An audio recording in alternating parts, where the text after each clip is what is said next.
Hey yo, we back with another one. My name is Alokwan React. This video is currently sponsored by Utwalama Africa with a product called Black and Proud.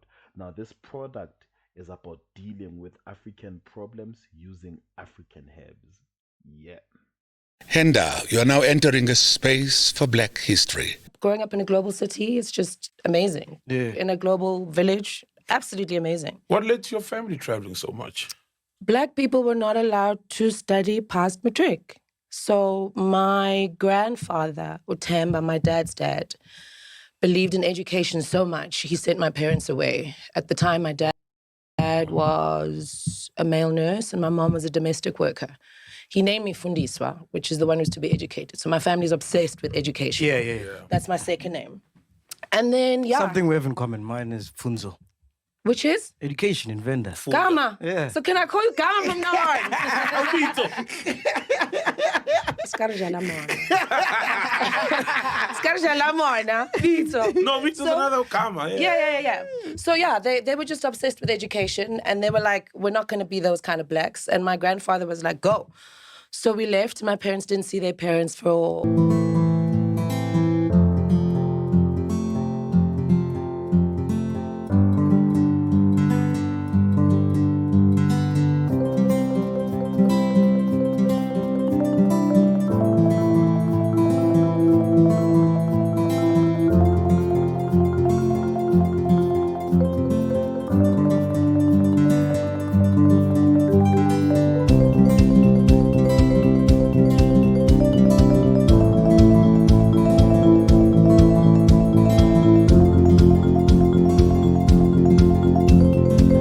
plus minus 10 years, and then we came back. Was your grandfather rich? I mean, to send blacks away during those times, you needed resources. Scholarships.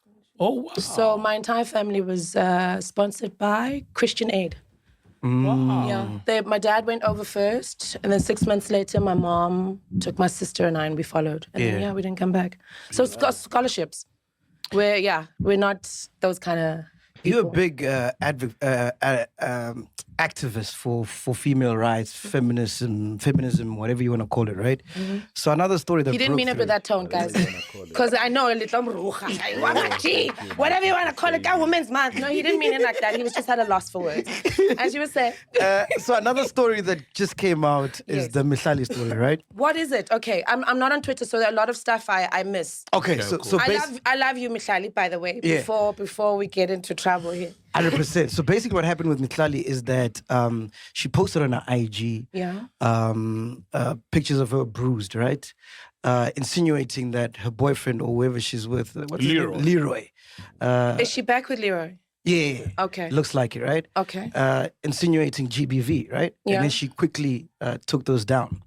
And then now Was Leroy, it makeup bruises or real bruises? real bruises, she showed her lip where it was like bleeding. Okay. And the caption was, thank you, my love. At Leroy. Yeah, and tagged him. At Leroy. All right. So after that, then Leroy now puts a statement out saying, guys, that's not what happened. Here's what happened. What happened is this girl's been calling me like 75 times. She came to my house. I was with my kids. She was threatening violence. There was some violence that happened there. Because they showed her proof that he's cheating. Yes, she found out that he's Who's cheating. cheating? Leroy. Is he still married? I need context. Yeah, of course. Good question. I asked that question as well, I need remember? context. Yeah, Gonda, before I respond. By law, he I is. don't know if the marriage is, the divorce is finalized. No, the divorce is not finalized. So she's upset because he's cheating with someone else. Yes. It's not he's gone back to his wife. No. Okay. It doesn't seem like it. Okay. So she started going crazy, right? Yeah. And- After Leroy now said his side of the story. Yeah. Okay. So they started fighting, and then he started insinuating that, she's on drugs, and she started being violent in front of the kid. took a knife, She took a attacked him knife, with a knife. attacked him, and I he didn't read just the statement. yeah. Was But it too- I think we That's summed it it. up. He's covered everything pretty much. Yeah. And he was pretty much in like self-defense, trying to push her away so she doesn't do anything crazy. Yeah. And that's what happened. So when something like that comes out, how do you feel about that? What do you think? I'm a mother of a boy child. Man-child. Sorry, he's a man. Oh yeah, recently you went to go look. December. Yeah. Oh, congrats. And a young lady, thank you so much.